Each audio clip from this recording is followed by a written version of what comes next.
जो जिससे किसान बहुत अधिक परेशान है, किसानों को शिकायत हुई है, वो कार्य है आवारा पशुओं की समस्या का।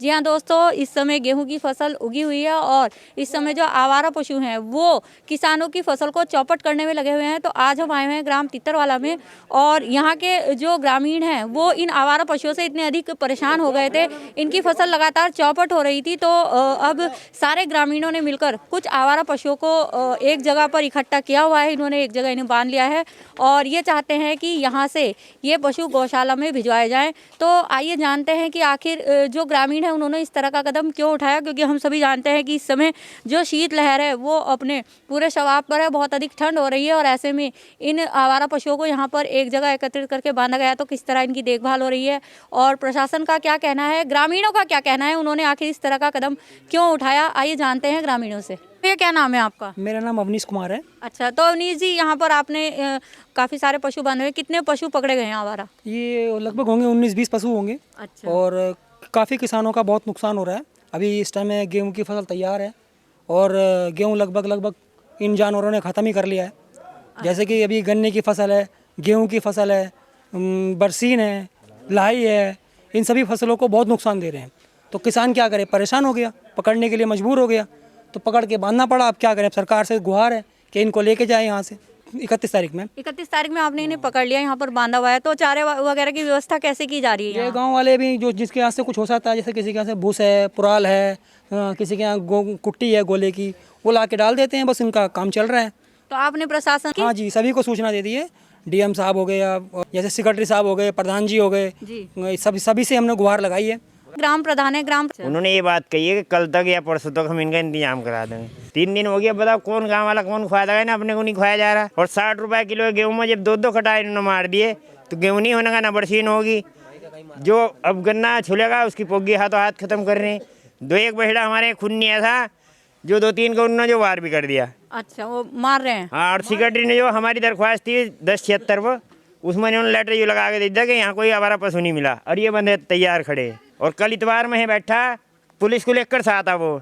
क्या पुलिस है गांव वालों को बंद करेगी, क्या करेगी? सेक्रेटरी का प्रधान का काम हो, कहीं भी भिजवाओ, हमें इस बात से मतलब नहीं है। बहरहाल जाने चाहिए जी, तो बहरहाल ये जाने चाहिए। और इनका ये दोषारोपण है कि यहाँ पर पुलिस प्रशासन को लाया गया और आखिर किसान क्या करे। एक तरफ उनकी फसल चौपट हो रही है और अगर वो इसका निवारण निकालने की कोशिश करते हैं तो प्रशासन की ओर से उन पर दबाव बनाया जाता है। ये ग्राम प्रधान का कार्य है कि इस तरह के जो समस्याएं हैं उन्हें गाँव में ही निस्तारित कर लिया जाए। काम ही नहीं है जी भाई, इसमें या तो प्रधान जी आओ या सेक्रेटरी आओ, अपना इन्हें कहीं भी भिजवाओ, हमें इससे क्या मतलब। तो देखिए, एक और अपनी फसल को बचाने के लिए इन लोगों ने इन पशुओं को एकत्रित किया हुआ है। तो पुलिस प्रशासन आप बता रहे हैं कि आया, तो क्या बताया कि क्या इस तरह से बांधना गैर कानूनी है? किसी को पीड़ित नहीं करा जी। उन्होंने कहा भाई इनका इंतजाम करो या एक करके तुम घर बांध लो। बताओ किसान कहाँ इन्हें घर बांध देगा, अपने खुआया नहीं जा रहा है, इन्हें कहाँ से खुआओ। तो देखिए, गांव वालों का कहना है कि अभी सेक्रेटरी और प्रधान लेटर तैयार करवा रहे हैं, लेकिन ऐसी ठंड में जो ग्राम प्रधान होते हैं वो एक तरह से गांव के मुखिया होते हैं और जो गांव की जनता होती है उनके सुख दुख का जिम्मा भी प्रधान के जिम्मे ही होता है। तो प्रधान जी हमारे साथ हैं, आइए जानते हैं कि आखिर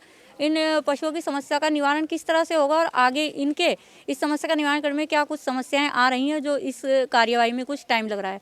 तो प्रधान जी, क्या नाम है आपका? मेरा नाम राजीव कुमार है। अच्छा, तो मैडम प्रधान है। अच्छा, आपकी मैडम प्रधान जी। इस तारीख में इन्होंने पशु बांधे थे, आज 2 तारीख हो गई है, तो ऐसे में इनकी देखभाल मुश्किल हो रही है। इनकी शिकायत है कि कोई कार्रवाई नहीं की जा रही है। तो इस बारे में आप क्या कर रहे हैं अब? शासन से बात चल रही है, शासन प्रशासन से सभी से बात हो रही है। कोई व्यवस्था नहीं होती तो है गाँव में गौशाला खुलवा दी जाएगी, उसकी व्यवस्था हो जाएगी। तो कितना टाइम लगेगा? इस समय देखिए बहुत ठंड हो रही है और ऐसे में आ रहे हैं अधिकारियों, बात होगी है। अच्छा, चल दिए भी आने वाले हैं। अच्छा, एक बात बताइए, जैसे आप प्रधान हैं तो आपको जानकारी होगी, तो ऊपर से तो गाइडलाइन जारी रहती है कि जो आवारा पशु हैं उन्हें सीधा गौशाला में पहुंचाया जा सकता है। गौशाला में लेकिन व्यवस्था नहीं हो पा रही, गौशाला कोई भी खाली नहीं।